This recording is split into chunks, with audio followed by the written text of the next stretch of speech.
وہاں ٹیک اپ کریں اور حکومت کو فورس کیا جائے کہ حکومت اور کچھ نہیں تو کم سے کم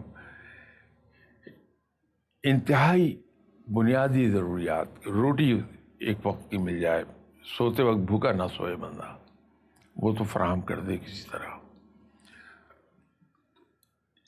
اس کو اس سطح پر اٹھایا جانا چاہیے جو پارلیمنٹ کی سطح ہے، کہ پارلیمنٹ کے اندر ٹیک اپ ہو یہ چیز. ہمارے اسپیکر صاحب وزیر اعظم رہ چکے ہوئے ہیں، نیشنل اسمبلی کے اسپیکر. میں تو یہ چاہوں گا کہ اگر کوئی عوامی نمائندہ اس سوال کو نہیں اٹھاتا تو اسپیکر صاحب اپنا استحقاق استعمال کر کے اس ایک چیز کو ایجنڈے پر لے آئے کہ ڈسکشن اس پر ہوگی کہ جو شہری بیچارے بھوک کے ہاتھوں مجبور ہو کے جا رہے ہیں ان کو بنیادی ضرورتیں تو فراہم کرے گورنمنٹ کسی نہ کسی طرح. اب ہمارے یہاں اس طرح سے ہوتا ہے کہ جو اپروچ ہوتی ہے حکومتوں کی وہ اس طرح کی ہوتی ہے کہ تعلیمی نظام کو بہتر کرنے کی طرف توجہ نہیں ہوگی، بلکہ یہ ہوگا کہ اوپر کے لیول کے اوپر کچھ چیزیں کر دی جائیں اور اس سے یہ تاثر دیا جائے کہ جناب اتنے % لوگ جو ہیں وہ بہت اچھے طریقے پہ تعلیم یافتہ ہو گئے ہیں، لیکن وہ جو نیچے لیول ہے وہ اتنا ہی خراب ہوتا چلا جا رہا. تو یہ بڑا ضروری نہیں ہے کیا آپ جو سمجھتے ہیں؟ آپ کی بات وہ تو بالکل ٹھیک ہے کہ مطلب اس کو اسمبلی میں ڈسکس ہونا چاہیے، کیا بھی، لیکن اور زیادہ ہونا چاہیے، مستقل حل اس کا ہونا چاہیے. لیکن تعلیمی نظام جو ہے نیچے کے لیول کے اوپر اس کو ٹھیک کرنے کی کوئی ذمہ داری لینے کو تیار نہیں ہے. بالکل صحیح ہے رؤف صاحب کہ ہماری توجہ نہ تعلیم پر ہے نہ صحت پر ہے،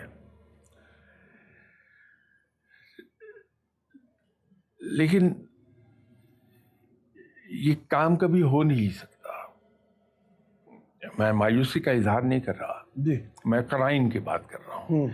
قرائن یہ کہتے ہیں کہ یہ مسائل اس طرح حل نہیں ہو پائیں گے.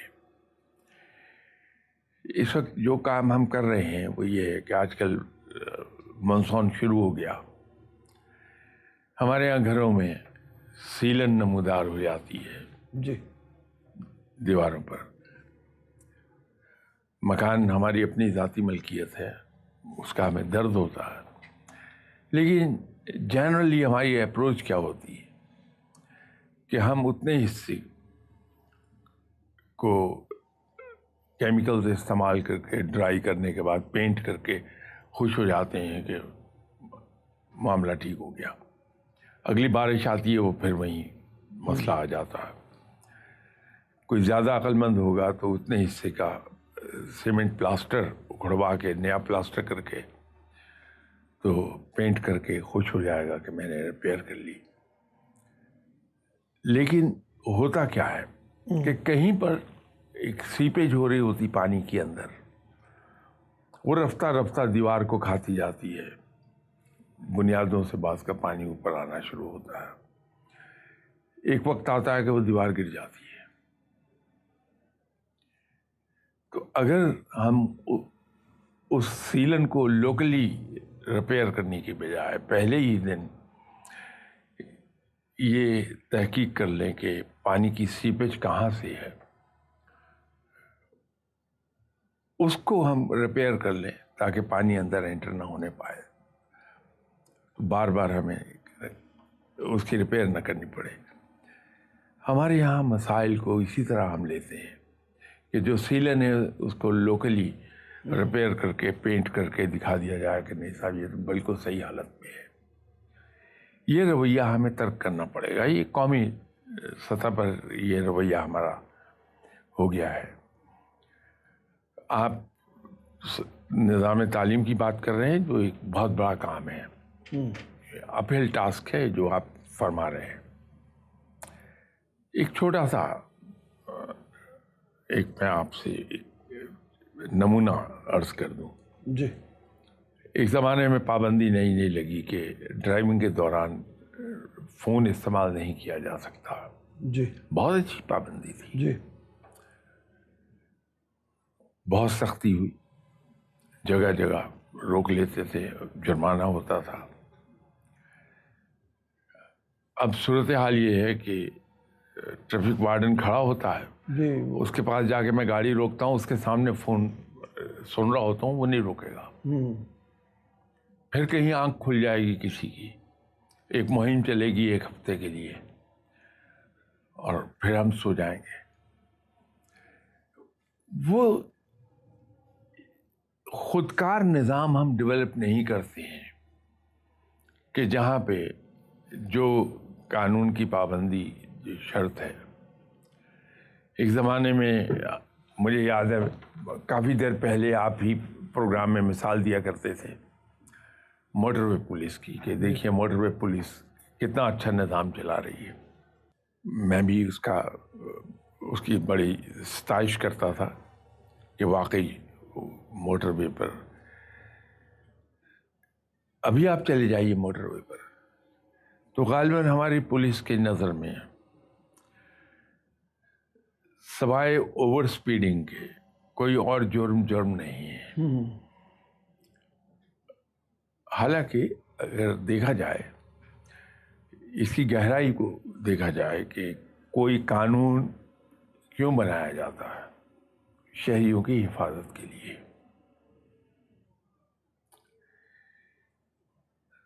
لین ڈسپلن مینٹین نہ کرنا، صحیح طرف سے اوورٹیکنگ نہ کرنا، صحیح لین میں صحیح سپیڈ پر نہ جانا، یہ سب ٹریفک ہیزرڈز ہیں جو دوسرے روڈ یوزرز کے لیے خطرناک ہو جاتے ہیں۔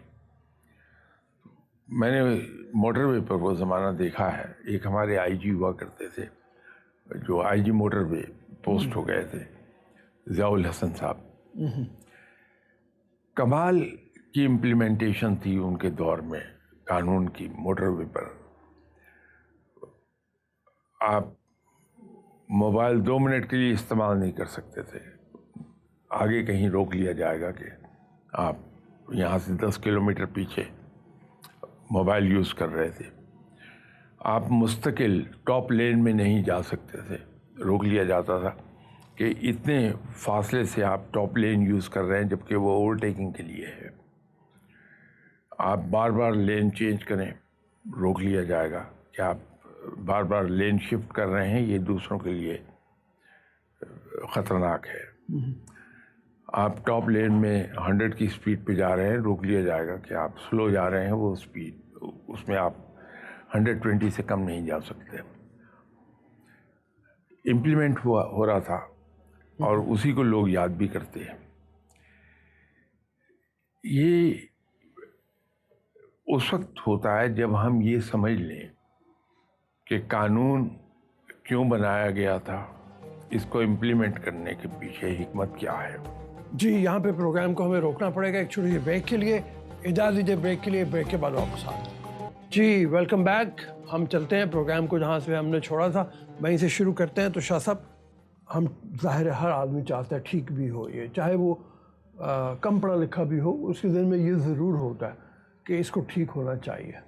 اب جب وہ پہلا سوال جب ہم نے اٹھایا تو ہم نے اس میں کہا، لوگوں نے یہ بھی پوچھا کہ یہ لوگ جو اس طرح سے کرتے ہیں کیا وہ مذہب سے دوری ہے؟ جنرلی لوگ یہ سوال اٹھاتے ہیں، لیکن مسئلہ یہ ہے کہ بہت سی برائیاں ایسی ہیں جن کی تربیت چھوٹے لیول پہ اگر کر دی جائے تو ان میں کچھ بہتری آ سکتی ہے۔ یعنی اسکول کے نصاب میں ہم اس طرح کی کوئی تربیت کر لیں، ہمارے علماء کرام ہیں، اور کچھ نہیں تو جمعے کے دن لوگ ضرور جاتے ہیں، ان کو یہ بتائیں کہ جناب سڑک پہ تھوکنا جو ہے یہ بھی ایک طرح سے غلط ہے، بلکہ ہر لحاظ سے ہی غلط ہے۔ گندگی پھیلانا، وائلیشن کرنا، ٹریفک کی وائلیشن کرنا، یہ تمام چیزیں اس ممبر سے بھی تو میرے خیال میں اٹھائی جانی چاہیے۔ مسلمان کلچر میں جو مسجد کا ممبر ہے وہ سب سے بڑا میڈیا ہے اور بڑا ایفیکٹو میڈیا ہے۔ آپ نے درست فرمایا، اس میڈیا سے فائدہ اٹھایا جانا چاہیے اور وہاں سے مسلمانوں کی اخلاقی تربیت کی جانی چاہیے۔ یہ جو چاہیے والی بات ہے، یہ تو لمبی فہرست ہے۔ سوال یہ ہے کہ یہ ہر جگہ پہ یہ چاہیے والا معاملہ کیوں ہو گیا کہ ہمیں یہ کہنا پڑتا ہے اس جگہ بھی یہ ہونا چاہیے، اس جگہ یہ ہونا چاہیے، اس جگہ یہ ہونا چاہیے. یہ ایک لمبی فہرست ہو گئی ہے. تو یہ ٹھیک نہیں ہوگا تب وقت کہ ہم اس کی جڑ کو نہیں پہنچ جائیں گے کہ ایسا کیوں ہو رہا ہے.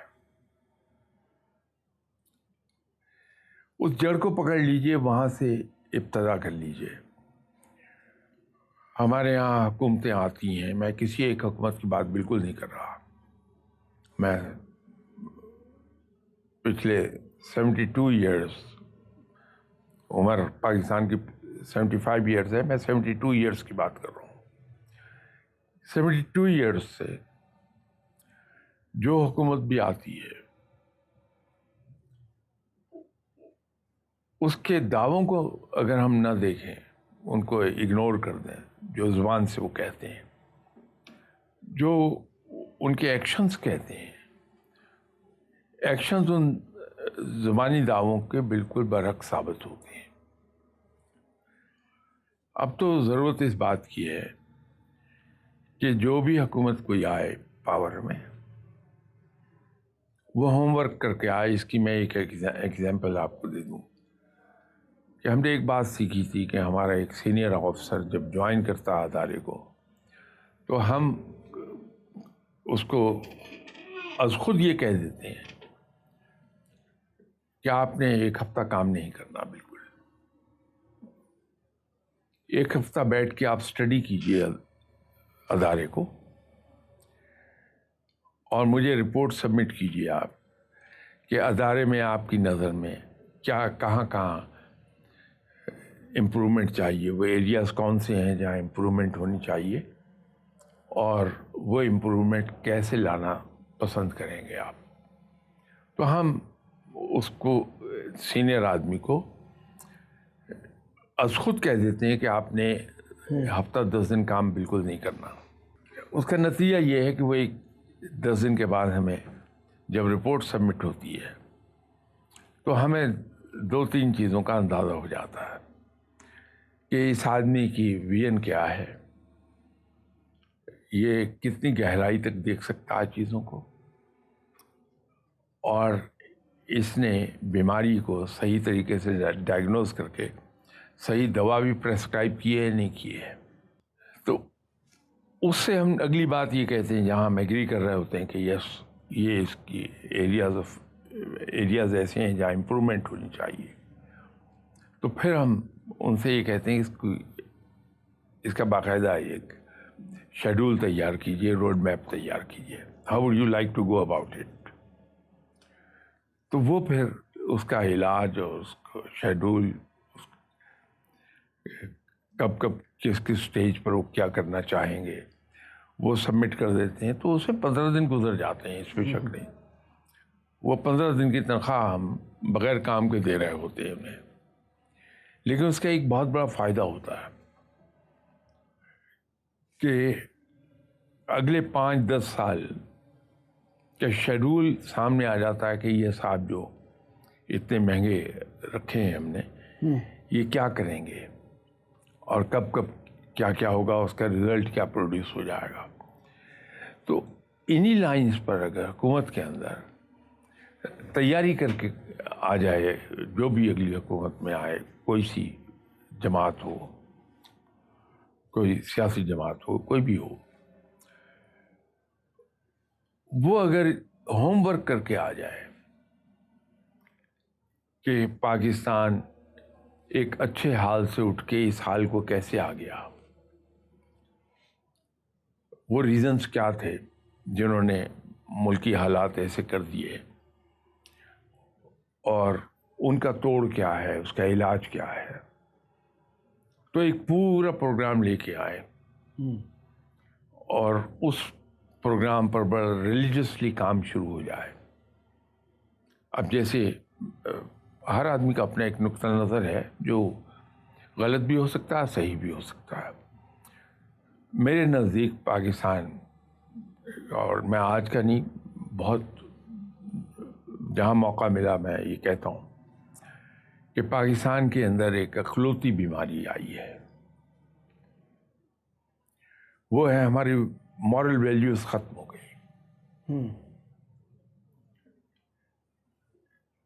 ان مورل ویلیوز کو ری بلڈ کر دیا جائے، نئے سرے سے ان کو ہم لوگوں کے اندر انکلکیٹ کر دیں، تو اس کا ایک باقاعدہ پروگرام کوئی شروع کر دے۔ یقین کیجئے کہ باقی جتنی چیزیں ہیں، ہماری غربت ہے، ہماری معاشی حالت خراب ہوئی ہوئی ہے، یہ از خود ایک بہت بڑی حد تک سدھرنا شروع ہو جائیں گے اگر ہمارے یہاں مورل ویلیوز بہتر ہو گئی تو بنیادی چیز تو مورل ویلیوز ہے۔ مذہب کی ہم اس لیے بات کرتے ہیں کہ مذہب سے دوری، یہ مذہب ہے جو انسان کے اندر اخلاقی اقدار کو نہ صرف جنم دیتا ہے، نہ صرف یہ کہ انہیں پروموٹ کرتا ہے، بلکہ ان کو قائم بھی رکھتا ہے۔ اس لیے کہ مذہب کے اندر، ہمارے دین میں بنیادی چیز خوف خدا ہے۔ تو وہ خوف خدا خواہ سزا کے ڈر سے ہو کہ اللہ ہمیں سزا دے گا، یا رب سے عشق کے نتیجے میں یہ خوف ہو جائے کہ میرا رب مجھ سے ناراض نہ ہو جائے،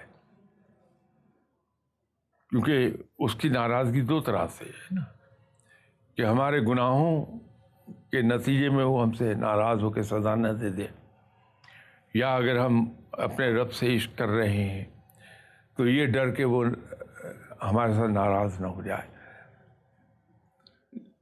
لیکن ہے ڈر ناراضگی کا، تو بنیاد ہمارے دین میں رب کی خوف کی ہے۔ تو وہ رب کا خوف جو ہے وہ بھی کیا کرتا ہے، وہ ہماری مورل ویلیوز کو ڈیولپ کرتا ہے۔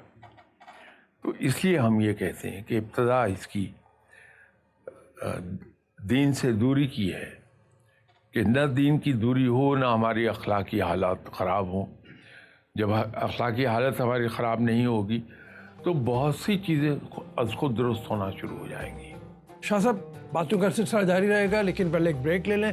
اجازت دیجیے بریک کے لیے، بریک کے بعد واپس آئیں گے۔ جی دوبارہ حاضر ہیں۔ بریک کے بعد آپ کو پروگرام میں وہیں پہ خوش آمدید کہتے ہیں اور شاہ صاحب کی طرف چلتے ہیں۔ شاہ صاحب جناب، بڑی امپورٹنٹ باتیں ہیں جو آپ فرما رہے ہیں۔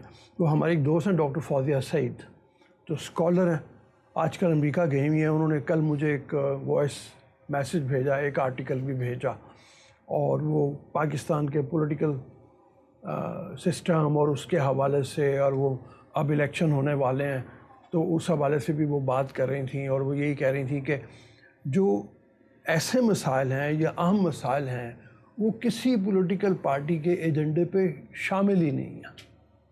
وہ لے دے کہ وہی 3-4 مسائل ہیں جس کے اوپر سب کی توجہ ہوتی ہے۔ تو بنیادی بات یہ ہے کہ آپ نے پہلے بھی جیسے ارشاد فرمایا کہ اگر اسمبلی کے اندر لوگ موجود ہیں تو ان کو چاہیے وہاں پہ ان مسائل کو اجاگر کریں۔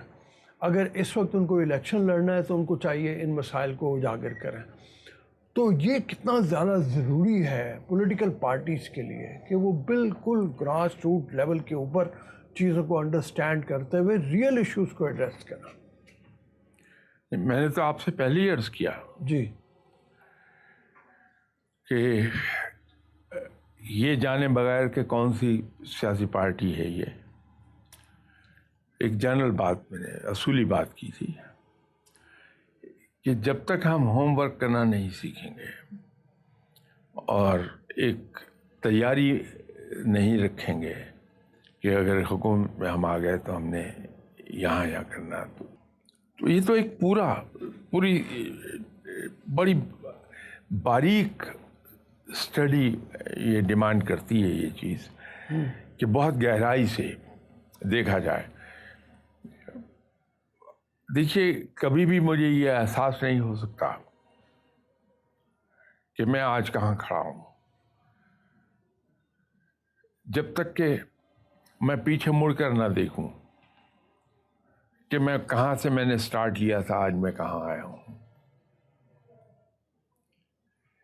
تو جب ہم مڑ کر پیچھے دیکھتے ہیں تو ہمیں ہمارے اندر ایک احساس پیدا ہوتا ہے، یا تو احساس زیاں ہوتا ہے وہ، یا اچیومنٹ کا احساس ہوتا ہے. تو جب تک کہ ہم نے اس ریلیشن میں نہیں دیکھنا چیزوں کو کہ ہم آج سے 50 سال پہلے کہاں تھے، 60 سال پہلے کہاں تھے، آج ہم کہاں کھڑے ہیں، اس وقت تک کوئی چیز درست ہو نہیں سکتی ہے. ٹھیک ہے. یہ ہمارے یہاں سیاسی جو لیڈر ہیں ہمارے، انہیں انہی لائنز پہ کام کرنا ہوگا. ہم نے کہیں کوئی آبجیکٹو سیٹ نہیں کیے ہیں. شاہ صاحب ایک سوال بھی ہے اسی حوالے سے، اور وہ یہ کہتے ہیں کہ ان تمام مسائل کو اگر ہم دیکھیں تو آپ کے خیال میں کیا ڈیموکریسی صحیح سسٹم ہے، صحیح طریقہ کار ہے، یا کوئی اور نظام ہونا چاہیے؟ جبکہ اس نظام میں وہ یہ کہتے ہیں کہ بعض اوقات یہ ہوتا ہے، بلکہ بہت اکثر اوقات یہ ہوتا ہے کہ بالکل کم پڑھے لکھے لوگ نمائندے بن کے آ جاتے ہیں اسمبلی میں، وہ کوئی کام نہیں کرتے، سوئے رہتے ہیں، اور ہمارے سر کے اوپر حکومتیں لاد دی جاتی ہیں. میں اس پر کوئی حتمی رائے تو نہیں دے سکتا. میں تو یہ سمجھتا ہوں کہ یہ دیکھا جانا چاہیے کہ کیا چیز ہمارے مزاج کو سوٹ کر رہی ہے، کیا چیز سوٹ نہیں کر رہی. اگر میں ایک کام یہ کر لیتا ہوں کہ بغیر یہ دیکھے کہ جس گھر کو میں کاپی کرنے لگا ہوں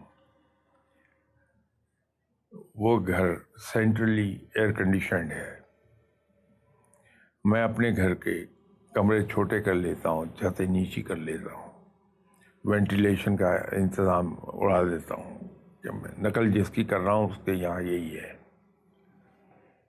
تو اس کا نتیجہ کیا ہوگا کہ میں گرمی میں ابلنے لگوں گا. لیکن اگر میں ایک ڈیزائن میرے دل کو بھا گیا گھر کا،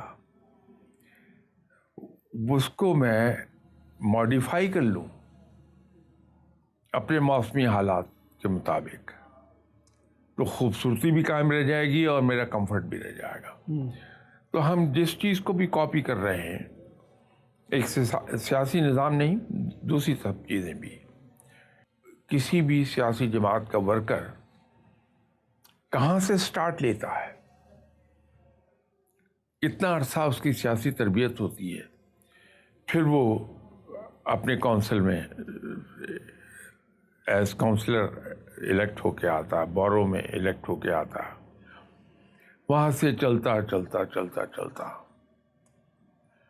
پھر وہ کہیں جا کے لیجبل ہوتا ہے کہ وہ پرائم منسٹر کا انتخاب لڑ لے یا ایم پی کا انتخاب لڑ لے، یا امریکہ کے اندر جو پریزیڈنٹ ہمیں لگتا ہے کہ یہ اٹھا اور اٹھ کے اس نے الیکشن لڑ لیا، پریزیڈنٹ بن گیا، ایسا نہیں ہے. وہ کسی نہ کسی اسٹیٹ کا پہلے گورنر رہا ہوتا ہے اس سے پہلے، اور اس نے ایکسپیرینس گین کیا ہوتا ہے. ان کی بیک پر ایک لمبا ایکسپیرینس اور تربیت ہوتی ہے. تو ہمیں پھر اگر کوئی نظام اڈاپٹ کرنا ہے تو پھر پورے کا پورا اس نظام کو to letter in spirit follow کر لیجیے، تو شاید کوئی فائدہ مل جائے اس کا. پھر ہر قوم کا اپنا ایک مزاج ہے، مسلمان کا اپنا ایک مزاج ہے، وہ مزاج مذہب کی بنیاد پر بھی ہوتا ہے، موسمی حالات سے بھی ہوتا ہے، کلچرل ویلیوز کے نتیجے میں وہ مزاج ڈیولپ ہوتا ہے، سوسائٹی کس نیچر کی ہے اس پر وہ ڈیپینڈ کرتا ہے. تو وہ سارے فیکٹر مل کر اس کا ایک مزاج بناتے ہیں. وہ مزاج کنسیڈر کیا جانا بہت ضروری ہے. بالکل آپ ارشاد فرما رہے ہیں، صحیح. یہ ایک سوال اور ہے، اور وہ یہ ہے کہ یہ سوال اکثر لوگ پوچھ رہے ہوتے ہیں کہ اسلام ایک مکمل ضابطۂ حیات ہے اور ہمارے پاس ہر چیز کا حل موجود ہے، لیکن اس کے باوجود ہم عمل نہیں کرتے۔ بہت سی چیزوں کے آپ نے جواب دیے ہیں، لیکن ان کی مختصراً مطلب اگر آپ ارشاد فرمائیں تو۔ میں جسمانی طور پہ بہت کمزور ہوں، مجھ سے ہلا نہیں جاتا، میں یہ کپ نہیں اٹھا سکتا، کمزوری کا یہ عالم ہے۔ لیکن دنیا کی بہترین میں وٹامنس گھر میں ٹیبل پر رکھے رکھوں، انہیں کھاؤں نہیں، تو کیا وہ وٹامنس کا وہاں رکھا ہونا جو شیلف پر رکھی ہوئی ہیں میں نے، اس سے میں صحت مند ہو جاؤں گا؟ دین اس میں کوئی شک نہیں کہ انسانی فطرت کے مطابق ہے، اور اس سے زیادہ فائدہ بخش نظام کوئی نہیں ہو سکتا۔ لیکن سوال یہ ہے کہ اس پر ہم عمل تو کریں، اس کو ایڈاپٹ تو کریں پوری طرح۔ ہاں، آئی ایم سوری، میں بڑی تلخ بات کہہ رہا ہوں، لیکن انفارچونیٹلی آپ نے چونکہ سوال کیا تو اس کا جواب مجھے اتنی ہی تلخ بات سے دینا، اس کے لیے میں معافی چاہتا ہوں۔ لیکن حقیقت یہی ہے کہ ہم نے دنیا کی بہترین وٹامنس اپنی شیلف پہ رکھی ہیں، اور خود ہم کمزوری کے مارے ہل بھی نہیں پا رہے، لیکن شور یہ مچا رہے ہیں کہ وہ جو شیلف پر میں نے وٹامنس رکھی ہیں وہ دنیا کی بہترین وٹامنس ہیں، اس کی ایک گولی کوئی کھا لے تو تندرست ہو جاتا۔ تو یہ دین کے ساتھ ہمارا سلوک وہی ہے۔ میں جو اتنی بڑھ چڑھ کے آپ سے باتیں کر رہا ہوں، میں نے شاید خواب میں بھی کبھی نہیں سوچا کہ میں دین پر عمل کر لوں۔ تو جب تک کہ اس چیز کو ہم ایکسرسائز نہیں کریں گے، اس کا بینیفٹ ہمیں نہیں ملے گا۔ آپ کو باڈی بلڈنگ کا شوق ہے، باڈی بلڈنگ پر بہترین دنیا کی بہترین کتاب لا کے رکھ لیجیے اپنی بک شیلف پہ، اس میں دی گئی ایکسرسائز کو آپ نہ کریں تو آپ کا جسم دن بدن کمزور ہوتا جائے گا بجائے خوبصورت ہونے کے۔ تو کوئی دشمن وہ کتاب آپ سے لے کے عادتاً مانگ کر لے جائے اور اس میں دی گئی ایکسرسائز پر عمل کر لے تو بہترین باڈی اس کی بن جائے گی۔ ٹھیک ہے، بڑی مہربانی شاہ صاحب، ہمارے پروگرام کا وقت یہاں ختم ہو رہا ہے۔ اگلے پروگرام تک کے لیے اجازت دیجیے گا۔ ایک سوال جو بہت سے لوگ پوچھتے ہیں اور وہ یہی ہوتا ہے کہ آپ کے پروگرام میں شامل ہونے کا طریقہ کار کیا ہے؟ تو شامل ہونے کا طریقہ کار یہی ہے، واٹس ایپ نمبر آپ کے سامنے ہے، اس کے مطابق اپنے سوالات ہمیں بھجوائیے، جو انشاءاللہ تعالی ہم آپ کو بہت اچھے جوابات شاہ صاحب سے لے کے اس کو پہنچائیں گے، جیسا کہ ہمارے طریقہ کار میں شامل ہے۔ ابھی اجازت دیجیے گا، اللہ حافظ۔